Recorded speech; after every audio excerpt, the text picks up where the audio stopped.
Et bonjour à tous. Comme vous pouvez le voir, je suis en pilou-pilou et actuellement il y a du bruit. Je ne sais pas si vous entendez, mais il pleut. Donc c'est un petit peu la galère. Dans cette nouvelle vidéo, vous allez voir, je vais installer un autre convertisseur, un convertisseur 300 watts que j'avais déjà mais que j'utilisais plus trop parce que j'utilisais plutôt le convertisseur plus puissant de 3000 watts. Mais je me suis rendu compte que c'était pas utile d'avoir autant de watts finalement parce que avec le matériel que j'ai uniquement mon téléphone, parfois le PC de Anna. Et ça suffit largement d'avoir 300 watts. C'est pas la peine d'avoir des convertisseurs hyper puissants, à moins d'en avoir vraiment l'utilité. J'ai installé une bonne fois pour toutes celui-ci, que je pense qu'on utilisera plus souvent que le 3000 watts, qui peut me servir quand même, le 3000 watts, par exemple quand j'utilise la perceuse. C'est vrai que la perceuse, elle a besoin quand même de watts. Ensuite, je vais préparer une omelette, vraiment, elle était magnifique, donc j'espère que je ne vais pas vous donner trop l'eau à la bouche. Après ça, Anna va rejoindre une ancienne amie à elle, parce qu'elle ne l'avait pas vue depuis un petit moment.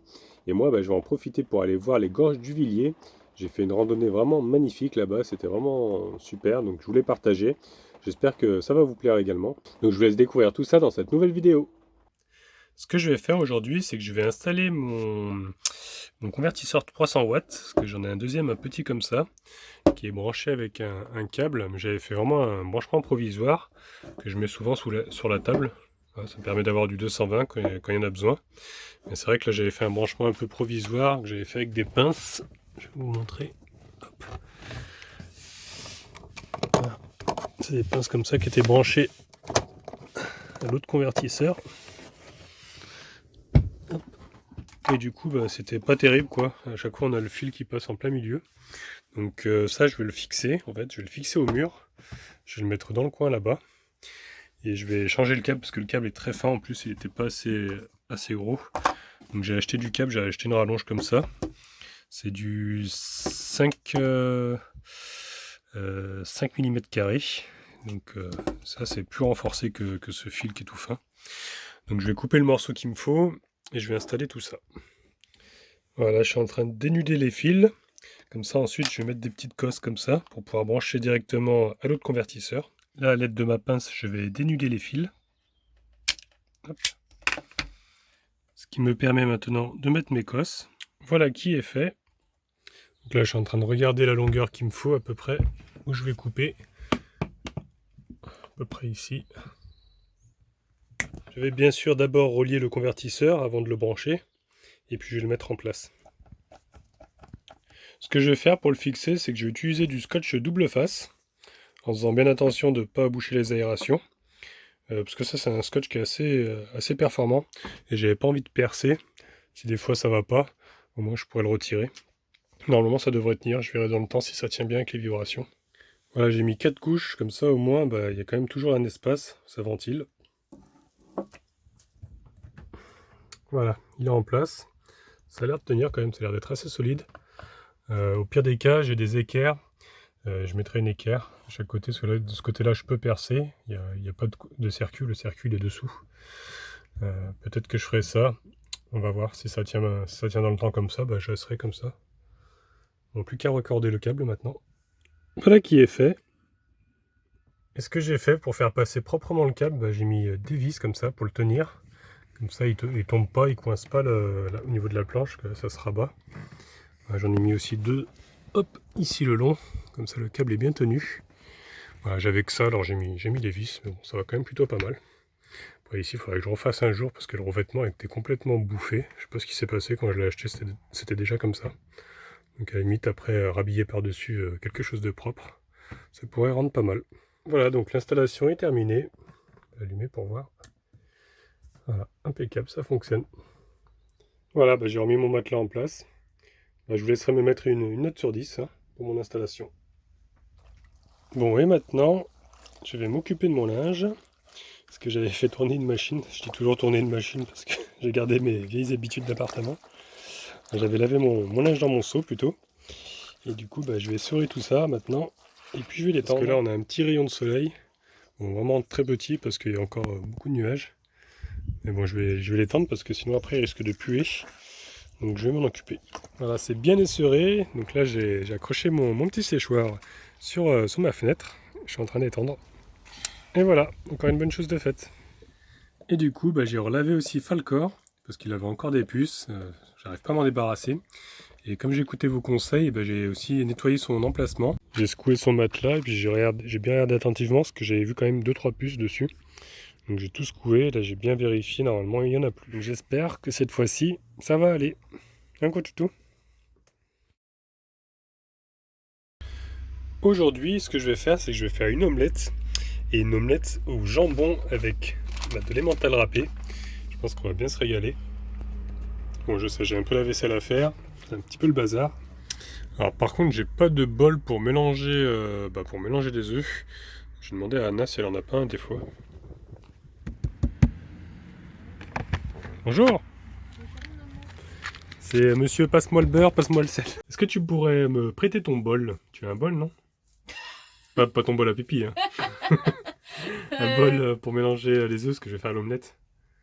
Ah, oui, un bol. Un bol. Un bol. Un bol. Un bol. Okay. Ah, voilà, impeccable, merci. On peut savoir qui est cette personne sur ton écran? Un homme.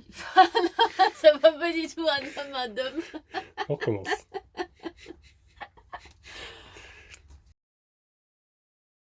On peut savoir qui c'est cette personne sur ton écran? Mais voilà, c'est moi qui bug maintenant. J'en peux plus. On peut savoir qui c'est cette personne là sur ton écran? On peut savoir qui c'est cette personne là-bas sur ton écran? Eh bien, c'est un homme qui gagne assez souvent au Milborn. Ouais. Rarement à Uno. Ah. Et, et voilà. Ah bon, je le connais pas.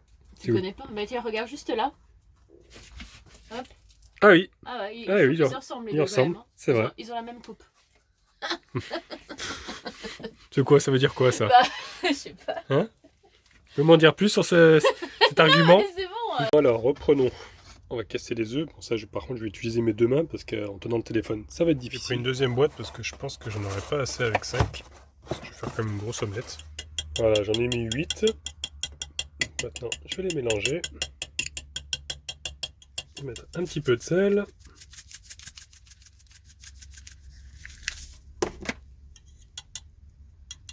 Un petit peu de poivre.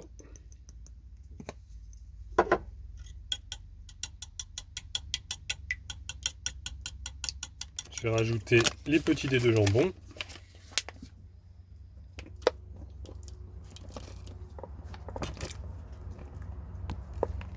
Du coup, je vais mettre les 2 paquets. Comme ça fera une bonne quantité quand même, parce que comme il y a beaucoup d'œufs. Voilà, j'ai allumé le feu. Hop.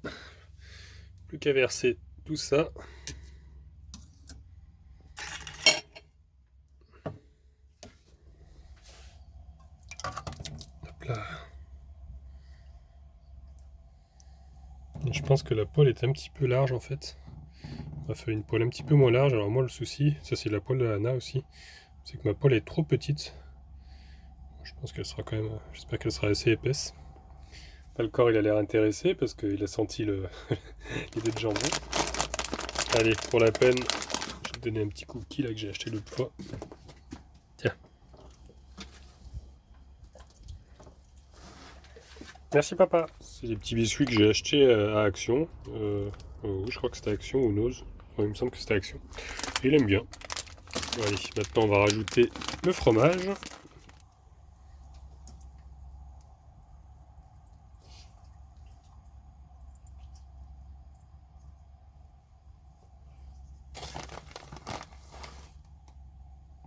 C'est une bonne dose. Ça va être bien bon tout ça.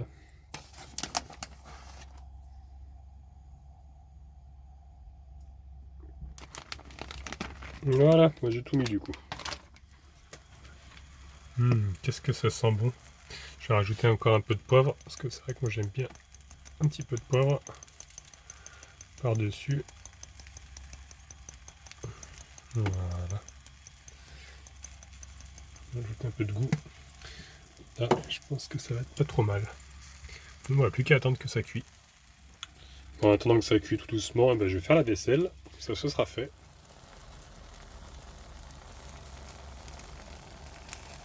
Bon, c'est pas la recette de la mère Poulard, mais bon, je pense que ça va être quand même bon. Après, je suis pas cuistot, hein. Je fais des petites recettes comme ça ou que j'invente un peu, mais bon, c'est vrai que j'aime bien de temps en temps un petit peu cuisiner comme ça. C'est en train de fumer là, ça sent trop bon. commence à être presque cuit là. Ça commence à prendre forme. Finalement, elle va être assez épaisse. Je suis plutôt content. Là, je suis en train de vérifier un petit peu la cuisson. Ça a l'air d'être pas trop mal là. On va encore attendre un petit peu que le dessus termine de cuire un petit peu. Mais on est quand même pas mal. Ça n'accroche pas trop. Parce que j'ai oublié de mettre un petit peu d'huile. Des fois, je mets un petit peu d'huile pour éviter que ça accroche. Mais ça a l'air d'aller. Ça accroche pas. Donc c'est plutôt cool. Voilà, la table est mise. Je vais pouvoir éteindre le feu parce que là, hop, elle est cuite. Ah, ça sent vraiment trop bon. Chérie, c'est prêt. Regardez-moi ça si c'est pas beau. Je crois qu'on va vraiment se régaler. En plus, c'est vrai que j'en ai fait quand même un peu beaucoup. Parce que rien que la moitié déjà, c'est énorme. Je sais pas si on va pouvoir tout manger maintenant. Bonjour. Bonjour. Regardez un petit peu ce que je vous ai préparé, mon cœur. En tout cas, ça sent bon. Ça sent bon, hein? Ouais, délicieux. Ramener tes petits gâteaux pour ton dessert? Ouais, les Babybel toujours. Ah oui, toujours. Bon, bon appétit, mon cœur. Bon appétit. Bon, bah, de mon côté, j'ai vite tout mangé parce que c'est toi, vrai. tu manges trop vite. Ouais, c'est vrai que je mange vite. C'est vraiment trop bon. Qu'est-ce que t'en penses, toi? Délicieux. Délicieux. Bah, ça se voit, je pense. Bah ouais, Il y a c'est vrai presque pas qu'il de- reste plus grand chose. Ouais, je pense que moi je vais m'en prendre une deuxième part, hein, parce que là il reste encore beaucoup quoi. Je sais Ah pas. Est-ce que toi tu vas en prendre encore? Mhm. Allez, bah je vais couper ça en deux.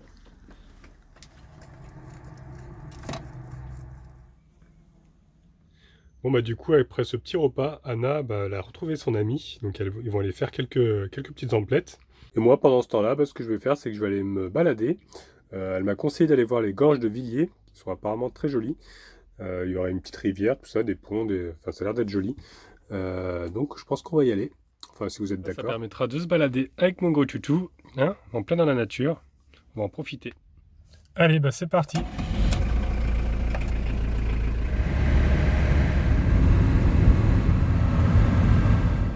Voilà, on est arrivé. Et juste à côté, il y a une ferme. J'ai vu qu'il y avait des vaches là-bas. Et des petites poulettes aussi. Voilà, le spot est plutôt pas mal. Quelques voitures là. Il y a une sorte de parking en gravier qui est plutôt assez plat. Donc oui, effectivement, il y a bien une petite ferme ici. Enfin même une grande ferme. Il y a des petites poulettes que je vous parlais tout à l'heure. Elles sont là. Coucou. Elles sont trop belles. Des petites poules rousses. Alors, ça va la vie? Elles sont toutes venues me dire bonjour. Elles sont trop belles. Par contre, il y a un petit peu de vent. Là-bas, il y a les vaches. Salut les vaches! Regardez un peu si on va pas être bien là ce soir. Tranquillou. En plus, si j'ai vu qu'il y avait un peu de réseau. Donc on pourra quand même partager sur les réseaux. Bon allez, je vais aller chercher le fauve. Je vais mettre un petit pull parce qu'il fait un peu frais quand même. Oh gros toutou, t'es prêt pour te balader? Je l'avais enlevé pour conduire. Hop, mais là c'est vrai qu'il fait un petit peu plus frais quand même dehors. Hop là. Alors là, ils nous ont mis quelques informations sur les randonnées. Donc ils nous disent bienvenue aux gorges de Villiers, l'un des sites naturels les plus pittoresques du département de l'Orne. Là, ils nous disent qu'on est ici, il y aurait le sentier découverte, apparemment qui ferait 2,5 km, 1h30. Donc je pense que je vais faire celui-ci. C'est vrai que c'est marrant, ils ont écrit nous sommes là à la main. Parce qu'avant c'était marqué ici, ils ont dû se tromper en faisant le plan. J'espère que c'est pas une mauvaise blague. Mais c'est vrai que ça ressemble vraiment à la route où je suis arrivé avec le parking et puis là la ferme. Donc ouais, c'est bizarre, ils ont dû se tromper quand ils ont fait le plan. En tout cas, ça fait une belle balade. J'ai vu qu'il y a même la grotte de la fée Gisèle. Donc on va aller voir si on trouve la fée. Puis on va continuer, on va essayer de faire tout le tour. Hein. Il y a même une tourbière aussi. Alors juste à l'entrée, c'est trop bien parce qu'ils nous ont mis des guides. On peut se servir. Hop. Donc voilà, c'est comme ça. Et dedans, apparemment, il y a, le plan. Donc c'est plutôt pas mal. Regardez ça. En plus, c'est pas mal parce qu'ils en ont mis en français et en anglais, je viens de voir. Parce que celui-ci est en anglais et celui-ci est en français. Donc ça, c'est plutôt cool. Bon, je vais prendre celui en français parce que j'ai pas des super bonnes bases en anglais. Allez, bah c'est parti. Donc, ce qui est pas mal, c'est qu'ils ont mis des petits panneaux comme ça avec marqué Sentier des Gorges. Et j'ai vu qu'il y avait plusieurs étapes à faire avec le petit fascicule là. Donc je trouve que c'est quand même vachement bien, quoi. C'est vrai, quand on connaît pas le coin, ça permet de déjà pas se perdre et puis de pouvoir découvrir des choses.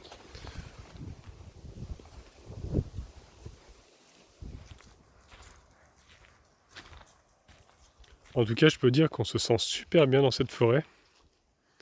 J'adore les plantes comme ça. J'oublie à chaque fois le nom. Des fougères, je crois. Ouais, c'est ça. J'adore ça. Ça fait vraiment, je sais pas, ça fait une ambiance un peu jungle. Je peux pas expliquer, mais j'aime bien. Donc là, normalement, je suis en train de rejoindre l'étape 2. Ensuite, jusqu'à l'étape 3 pour aller voir la grotte de la fée Gisèle. Donc on va essayer de trouver, j'espère que je vais pas me paumer.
Bon bah du coup j'ai pas trouvé de fée ici, mais j'ai trouvé le pierrier. C'est un endroit où il y a beaucoup de roches. Et il nous explique ici que c'est une alternance de glaciation et de réchauffement qui a provoqué le détachement de blocs rocheux. C'est un phénomène qui se nomme la gélifraction. Et ils nous disent qu'ici, dans ces conditions extrêmes, eh ben, c'est le royaume de la mousse et du lichan. Alors, je ne connaissais pas le lichan. Ils nous ont mis une photo ici. On va aller voir si j'en vois de plus près. Il y a beaucoup de mousse ici. Hop. Je vais essayer de pas me casser une jambe si possible. Ah bah, je crois que j'en ai vu. Il y en a juste là au milieu. Il y a Falcor qui essaye de me rejoindre. Tu peux m'attendre en haut hein, si tu veux. Regardez. Il est ici. Le lichan. Et puis la mousse. Je crois que j'en avais déjà vu, mais je ne connaissais pas le nom. Je ne savais pas que ça s'appelait comme ça. Et là, ils nous disent que les lichens sont capables de se développer sur la roche nue. Ces organismes sont composés d'une association d'une algue et d'un champignon. L'algue fournit les nutriments issus de la photosynthèse et le champignon fournit le support, l'humidité et les sels minéraux. Je ne savais pas tout ça, c'est plutôt intéressant quand même. J'avais pas vu sur le papier, il nous parle aussi de la légende de la fée, la fée Gisèle, la Normande. Et en fait, elle fournissait aux agriculteurs en échange d'offrandes une charrue et 2 bœufs pour une journée. Ainsi, ils pouvaient labourer leur terre le jour suivant. Mais ils disent aussi que au coucher du soleil, tout disparaissait. C'est plutôt marrant ces petites légendes. Apparemment, ce serait dans une grotte, un enfoncement un petit peu comme celle-ci où ils mettaient les offrandes. Bon, maintenant que j'ai fait l'étape 3, je vais passer à l'étape 4. Apparemment, il y aurait une fontaine d'eau chaude. Donc on va aller voir ça. Là, tu viens, gros toutou ? On va aller voir cette source. Qu'est-ce que je me sens bien ici. C'est vraiment l'idéal pour se ressourcer. Il n'y a pas un bruit. Aucune pollution humaine.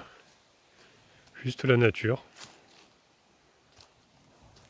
Ah, j'entends un peu d'eau là-bas, je crois que je vois un pont. Donc ça doit être par ici.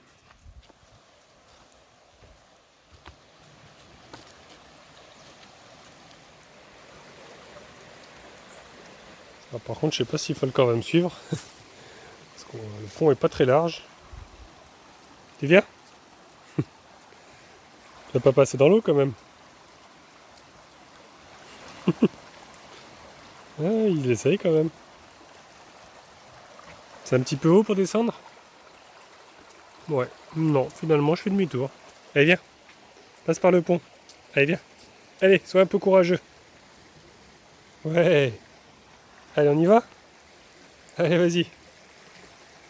Super. Franchement, c'est vrai que c'est pas très rassurant. Hein. Même moi, j'ai un peu le vertige. Bravo, gros toutou. Tu l'as fait. Ah bon, on serait plus très loin. Il resterait 20 mètres. Donc, elle doit être par là-bas. Falcor en profite pour boire un petit coup. Elle doit être bien fraîche, là. À la tienne. Ah, donc apparemment, ce serait là. Regardez toutes les bulles qui sortent, là. Par contre, c'est vrai que j'ai trempé ma main. Elle est froide. Et en fait, c'est parce qu'elle est à 15 degrés. Et en fait, elle a 15 degrés aussi bien été comme hiver. Donc c'est pour ça qu'en hiver, elle semble un petit peu chaude.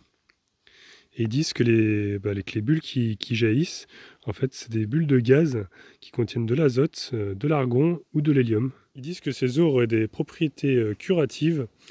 C'est pourquoi les thermes de Bagnols ils en ont fait l'acquisition en 1930. Et la légende leur prête même des propriétés magiques.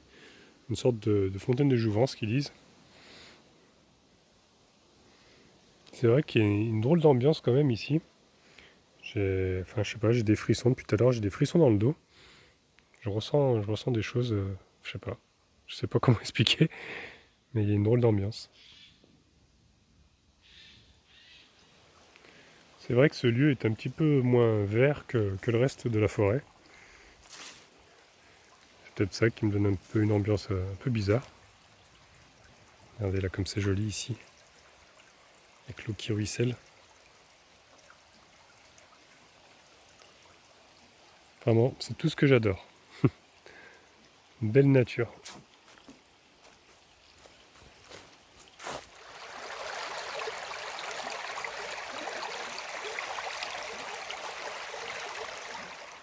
Maintenant, on va se diriger à l'étape 5, c'est les landes sèches à bruyère. Et les landes sont issues d'une surexploitation des forêts pour alimenter en bois les forges et les verreries pendant des siècles. Donc apparemment là-bas il y aurait pas mal de bruyère qui s'est développée. Regardez, on peut même apercevoir quelques chevaux là-bas. C'est vraiment paisible. Salut toi. Alors, ça va la vie?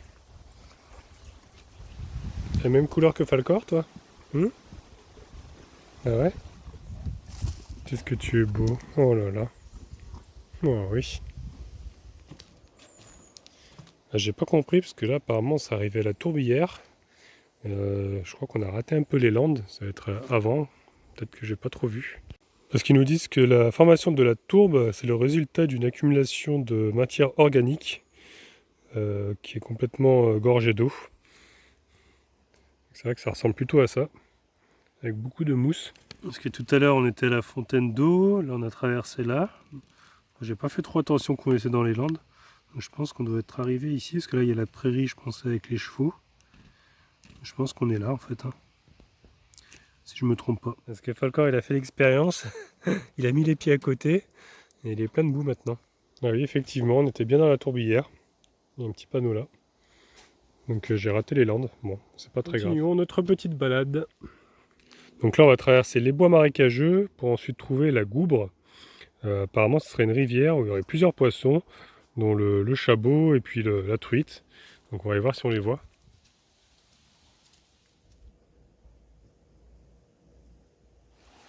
Donc nous voici arrivés à la Gourbe. On va voir si on voit quelques poissons. Bon, j'en vois pas beaucoup. J'en vois même pas du tout. En tout cas, c'est très très relaxant là aussi.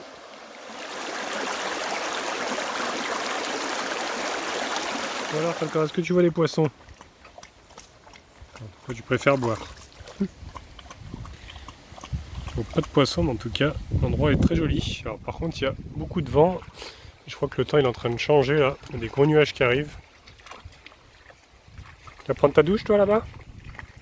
Regardez-le lui, en train de patauger là-bas. Bon, tu viens? On rentre? T'as vu le temps là? Il va bientôt pleuvoir. Allez, viens. Allez, viens, gros toutou. Tu viens? Allez.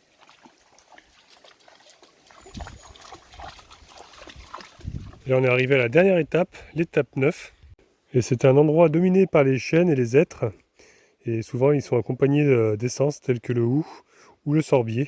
Et effectivement on peut voir un petit peu de houx ici. En tout cas c'était vraiment une très très belle balade. J'ai adoré vraiment me promener ici. Bon bah maintenant plus qu'à retourner au camping-car et affronter cette grande montée. Donc allez, c'est parti. J'ai pris un petit souvenir. Je vais mettre sur mon tableau de bord comme ça. C'est vrai que j'ai vraiment adoré cet endroit. Bon. La grande montée à la fin, un peu moins. Mais bon. Tout ce qu'on descend, faut le remonter un jour ou l'autre. Allez, bon, on y est presque. Je vois les petites poupoules. On a bien fait de pas trop traîner parce qu'il y a des gros nuages noirs là qui sont menaçants.